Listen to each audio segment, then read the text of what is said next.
ntugire ubwoba, kuko buri muntu wese azagaragarizwa ibyo yakoze akiriho, byose agihumeka.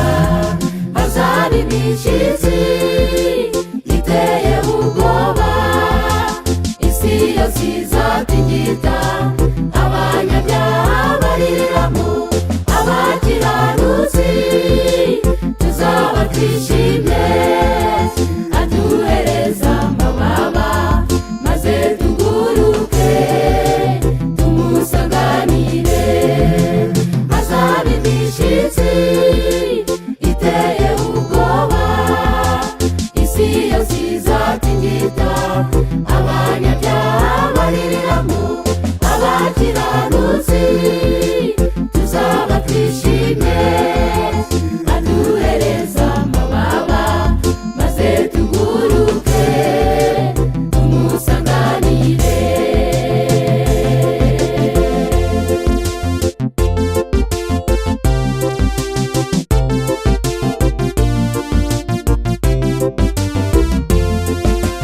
Byaba bibabaje cyane kuba waraburiwe, warasomewe ibitabo kandi ukanabwirizwa, maze uwo munsi wagera nawe ukarimbuka, ugapfa iteka ryose.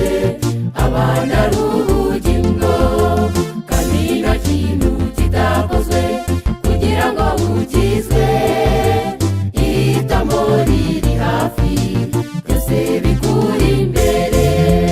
Hazaba imishyitsi iteye ubwoba, isi yose izatigita, abanyabyaha bariramo, abakiranutsi tuzaba twishimye, aduhereza amababa maze tuguruke tumusanganire. Hazaba imishyitsi iteye ubwoba, isi yose izatigita, abanyabyaha bariramo, abakiranutsi tuzaba twishimye, aduhereza amababa maze tuguruke tumusanganire.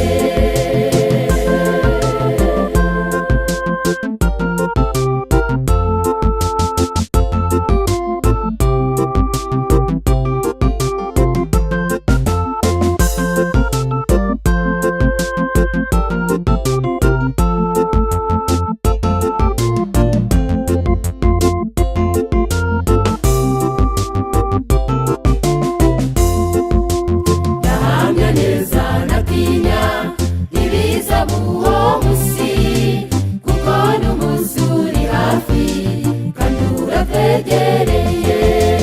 Yesu azabanje guhemba buri muntu wese ibihembo bikwiriye imirimo yakoze.